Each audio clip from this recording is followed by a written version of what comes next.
राजस्थान के नागौरकोट में मारे गए कुख्यात गैंगस्टर संदीप बिश्नोई की हत्या के बाद अब एक बार फिर से राजस्थान, पंजाब, हरियाणा के गैंगस्टरों के बीच में गैंग वॉर की आशंकाएं जताई जा रही हैं और मीडिया रिपोर्ट की माने तो कहा जा रहा है कि अब बहुत जल्दी इनके बीच में गैंग वॉर भी हो सकता है, क्योंकि जिस तरह से संदीप बिश्नोई की हत्या हुई, हत्या के बाद जिम्मेदारी लेने का सिलसिला शुरू हुआ और यह जिम्मेदारी लेने का सिलसिला जो शुरू हुआ है ये वाकई में अब बहुत बड़ी मुश्किलें खड़ी कर सकता है। क्योंकि जिस तरह से सबसे पहले देवेंद्र बम्बिहा गैंग ने जिम्मेदारी ली सोशल मीडिया पर और कहा कि ये तो अभी हम शुरुआत कर रहे हैं, आगे आगे देखो होता है क्या। जो लोग कहते थे कि सोशल मीडिया पर पोस्ट डालने से बदला पूरा नहीं होता है, वो लोग देखें। और साथ ही देवेंद्र बम्बिहा गैंग ने 2 तस्वीरें भी डाली थी और उस पर क्रॉस का निशान लगाया था और इस क्रॉस के निशान को आप इस तरह से समझ सकते हैं कि अब इसका काम खत्म हुआ, बदला पूरा हुआ।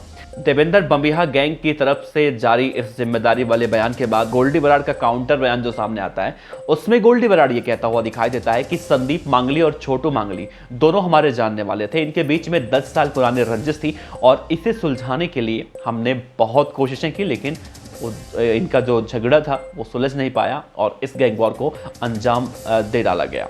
साथ ही गोल्डी बराड़ ने यह भी कहा है कि सोशल मीडिया पर पोस्ट डालने से किसी का बदला पूरा नहीं होता है, बदला पूरा करने के लिए हिम्मत चाहिए, जिगरा चाहिए। इस बयान के बाद अब कहीं ना कहीं इस बात की आशंका जताई जा रही है, उससे हो ना हो आने वाले समय में इन राज्यों में गैंग वॉर की आशंकाएं बहुत ज्यादा बढ़ गई हैं। तो आखिर Devendra Bambiha gang, Lawrence Bishnoi gang या फिर संदीप बिश्नोई जिसकी हत्या हुई है, इन सब में आपस में कनेक्शन क्या है? और संदीप बिश्नोई की हत्या के बाद देवेंद्र बम्बिहा गैंग, गोल्डी बराड़ गैंग, इन सब के बीच में एक बार फिर से गैंग वॉर का खतरा क्यों मंडरा रहा है? आखिर जब पूरे देश में एनआईए इन सभी बदमाशों पर शिकंजा कस रही है, उसके बाद भी ये बदमाश अपनी हरकतों से, वारदातों को अंजाम देने से बाज क्यों नहीं आ रहे हैं? तो आज के इस वीडियो में इस बात पर चर्चा करेंगे कि संदीप बिश्नोई की हत्याकांड के बाद क्या वाकई में बहुत बड़ी गैंग वॉर की आशंकाएं हैं, और अगर आशंकाएं हैं तो इससे निपटने के लिए अब प्रशासन, सरकारें क्या कुछ इंतजाम कर रही हैं। तो बने रहेगा इस वीडियो के अंत तक, क्योंकि इस वीडियो में आज हम देवेंद्र बम्बिहा गैंग और लॉरेंस बिश्नोई गैंग के बारे में एक एक बातें बताएंगे। साथ ही आपको ये भी बताएंगे कि इन दोनों के गैंग के बीच में जो अदावत की शुरुआत हुई है, दुश्मनी की शुरुआत हुई है, वो आखिर कैसे शुरुआत हुई और कौन से गैंग के बदमाशों ने किस गैंग की हत्याएं की हैं, और इन सब के बीच में संदीप बिश्नोई की हत्या को लेकर इन दोनों गैंग आपस में क्यों लड़ते हुए दिखाई दे रहे हैं। नमस्कार, मेरा नाम है देवनाथ पांडे और आप देख रहे हैं BDF न्यूज की क्राइम सीरीज खलनायक, जिसमें हम रोजाना आपको सुनाते हैं अपराध जगत की छोटी और बड़ी खबरें। आपको याद होगा जब अंडरवर्ल्ड डॉन दाऊद इब्राहिम का एक समय में मुंबई में राज चलता था। अगर आज भी देखा जाए तो उसका राज कहीं ना कहीं चलता है, लेकिन जिस तरह से उस समय बहुत ज़्यादा मुंबई ब्लास्ट के बाद आतंक देखने को मिला था, तो उस समय शायद सोशल मीडिया नहीं था। अगर सोशल मीडिया उस समय भी होता तो शायद दाऊद इब्राहिम गैंग के बदमाश या फिर खुद दाऊद इब्राहिम भी इस तरह की हरकतों को अंजाम देते। देखा जाए तो सोशल मीडिया में जो वर्चुअल दहशत फैलाया जा रहा है, वर्चुअल गुंडागर्दी फैलाई जा रही है, सोशल मीडिया पर इस तरह के पोस्ट डाले जा रहे हैं, इन पोस्टों से कहीं ना कहीं ये बदमाश बहुत ज़्यादा अपने आप को हावी करने की कोशिश करते हुए दिखाई दे रहे हैं। देवेंद्र बम्बिहा और लॉरेंस बिश्नोई गैंग के बीच में जो अदावत देखने को मिल रही है, इसकी अदावत की शुरुआत हुई थी लबी देवड़ा की मौत से। दरअसल लबी देवड़ा के बारे में कहा जाता है कि लबी देवड़ा देवेंद्र बम्बिहा गैंग का सक्रिय मेंबर था और इसकी हत्या लॉरेंस बिश्नोई गैंग के बदमाशों ने कर दी थी।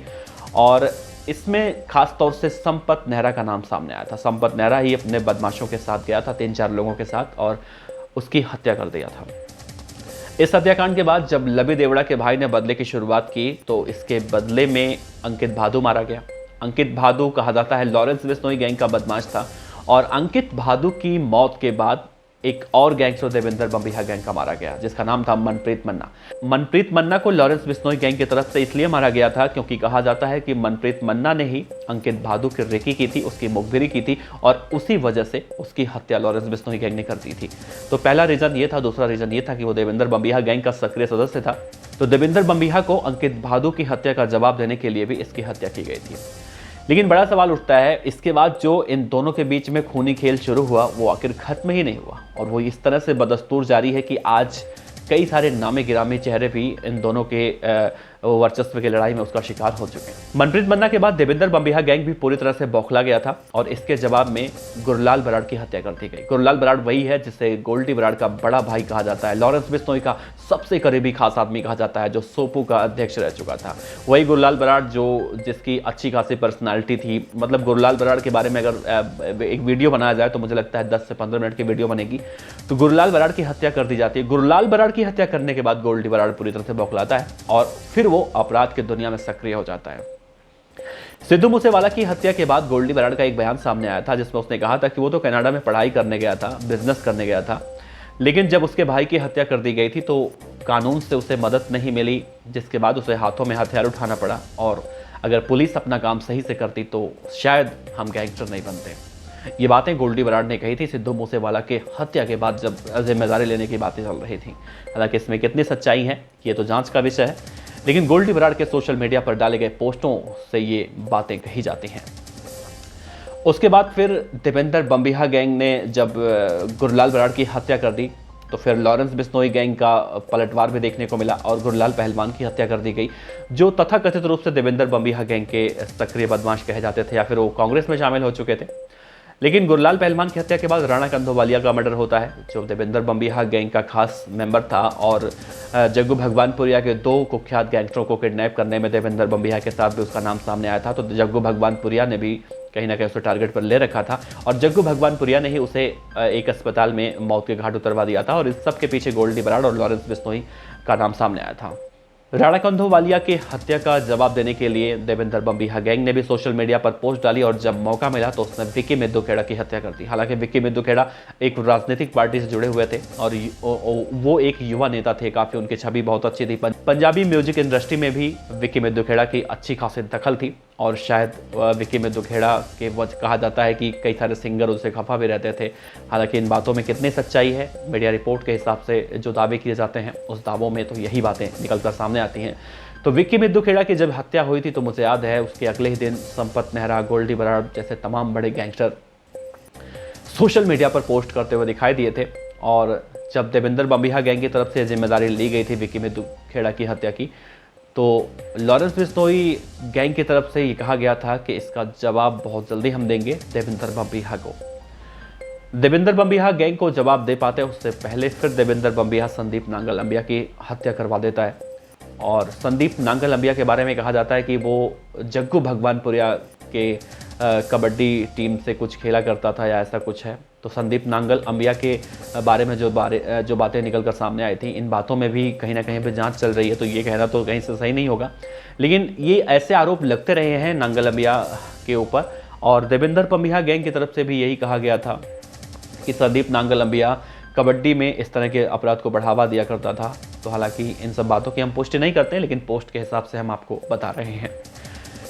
संदीप नांगल अंबिया की हत्या के बाद अब लॉरेंस बिश्नोई और गोल्डी बराड़ गैंग पूरी तरह से बौखला चुका था और 29 मई को वो हुआ जिसका अंदाजा किसी को शायद नहीं था। 29 मई को पंजाबी सिंगर सिद्धू मूसेवाला की हत्या कर दी गई और सिद्धू मूसेवाला की हत्या के बाद जब पूरे देश में, देश ही नहीं आप पूरे दुनिया में कह लीजिए, आपको याद होगा अगर आप 2 से 3 महीना जाएं पीछे तो आप सिद्धू मूसेवाला हत्याकांड में जब आप याद करेंगे तो किस तरह से खबरें निकल कर सामने आ रही थी। देश और दुनिया में सिद्धू मूसेवाला के नाम का डंका था।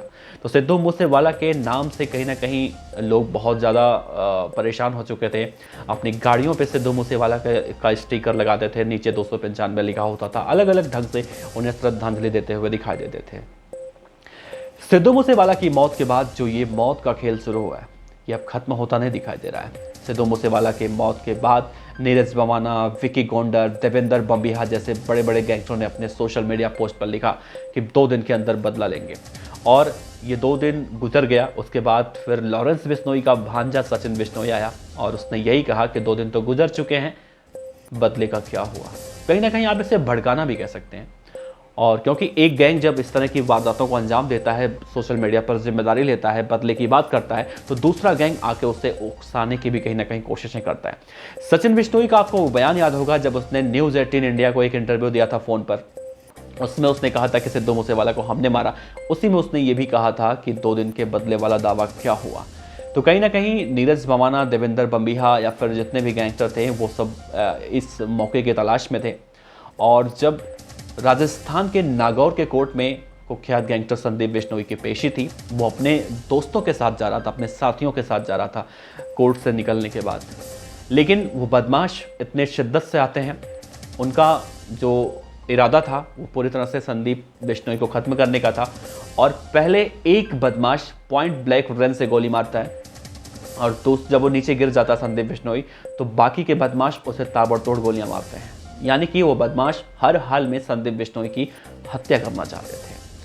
तो अब ये इतनी कहानी थी, इतनी कहानी के बाद अब जो कंक्लूजन की बारी आई है उसमें निकलकर सामने ये आ रहा है तो आखिर संदीप बिश्नोई की हत्याकांड की जिम्मेदारी लेकर देवेंद्र बम्बिहा गैंग आखिर क्या साबित करना चाहता है। इस मामले में अगर गोल्डी बराड़ के पोस्ट का आकलन किया जाए तो यही सामने आता है कि देवेंद्र बम्बिहा गैंग ने इस हत्या की जिम्मेदारी झूठ में ली है। साथ ही गोल्डी बराड़ ने अपने पोस्ट में यह भी कहा है कि देवेंद्र बम्बिहा गैंग के पास उतनी हिम्मत नहीं है, उतना जिगरा नहीं है कि वो बदला ले सके, बल्कि बदले के लिए हिम्मत चाहिए होता है, जिगरा चाहिए होता है। तो ये बातें जब गोल्डी बराड़ गैंग की तरफ से कही जा रही हैं तो सामने उसके प्रतिद्वंदी गैंग कहीं ना कहीं इन बातों को सुनेंगी। ये बातें सुनकर कहीं ना कहीं अब इस बात की आशंका जताई जा रही है कि हो ना हो आगे चलकर एक बार फिर से गैंग वॉर की आशंका मंडरा रही है। खैर, इसको देखते हुए पुलिस प्रशासन पूरी अलर्ट हो चुकी है और इन बदमाशों के ऊपर नकेल कसने की तैयारी की जा रही है। वैसे आपको क्या लगता है, देवेंद्र बम्बिहा गैंग आखिर इस हत्याकांड की जिम्मेदारी लेकर क्या कहना चाहता था? फिलहाल पुलिस अभी इस सब मामलों की इन्वेस्टिगेशन कर रही है और जब हत्यारे पकड़े जाएंगे तो काफ़ी तस्वीरें भी साफ होती दिखाई देंगी इस मामले में। वैसे आपको क्या लगता है, क्या सिद्धू मूसेवाला की हत्या के बाद जिस तरह से इन दोनों ही गैंग के बदमाशों के बीच वर्चस्व की लड़ाई देखने को मिल रही है और बदले की बात की जा रही है और एक गैंग दूसरे गैंग के बदमाशों को मौत के घाट उतारने की बातें कह रहा है, तो क्या अब संदीप बिश्नोई की हत्या के बाद भी इस तरह की जो आशंकाएं जताई जा रही हैं, क्या उसमें कितनी सच्चाई है या फिर ऐसा कैसे हो सकता है? दूसरी तरफ उस समय जब एनआईए पूरे देश भर में कार्रवाई कर रही है, दिल्ली पुलिस कार्रवाई कर रही है दिल्ली के अंदर, या फिर इसे आप यही कह सकते हैं कि पुलिस प्रशासन इन बदमाशों पर जितनी भी कार्रवाई कर ले, लेकिन ये बदमाश अपनी हरकतों से बाज आते नहीं दिखाई देते। तो फिलहाल इस वीडियो पर आपका क्या कहना है, इस खबर पर आपका क्या कहना है, जरूर बताइएगा। आपका बहुत बहुत शुक्रिया। और आपसे मैं एक अपील करता हूं कि इस वीडियो में दी गई सारी जानकारी हमने अपने सूत्रों के माध्यम से तमाम रिसर्च करके जानकारी इकट्ठा की थी। तो कई सारे लोग ये भी कहते हैं कि हम अपराध को सपोर्ट करते हैं, तो उनसे हम बता देना चाहते हैं कि अपराध को हम सपोर्ट नहीं करते हैं। इस तरह की खबरों को दिखाने का उद्देश्य हमारा यही होता है कि समाज में जो अपराध घट रहे हैं उन अपराधों को आपके सामने पेश करना हमारा मेन उद्देश्य होता है। और कई सारे लोग तो ये भी कहते हैं कि हम उनके सामने फेक बातें कुछ ना कुछ बताते हैं, तो उनसे हम कहना चाहते हैं कि हम फेक बातें आपको नहीं बताते हैं। जो घटना घटी होती है उसी घटना को आपके सामने प्रस्तुत करते हैं। थोड़ा हमारा अंदाज अलग होता है। तो अगर फिर भी आपको लगता है कि हमसे कुछ गलती हो गई है तो हम आपसे हाथ जोड़कर क्षमा चाहते हैं। उम्मीद करेंगे कि आप अभी तक अगर बने हैं तो आपका बहुत बहुत शुक्रिया और BDF न्यूज़ देखते रहें। साथ ही अगर आपका सुझाव जिस तरह से आप लोग देते हैं उस तरह से सुझाव देते रहिए और ध्यान रखिए अपना और सतर्क रहिए। और हमारे समाज में जिस तरह से अपराध हो रहा है इस अपराधों के प्रति आप भी जागरूक रहिए। आपका बहुत बहुत शुक्रिया। मिलते हैं अगले वीडियो में। नमस्कार।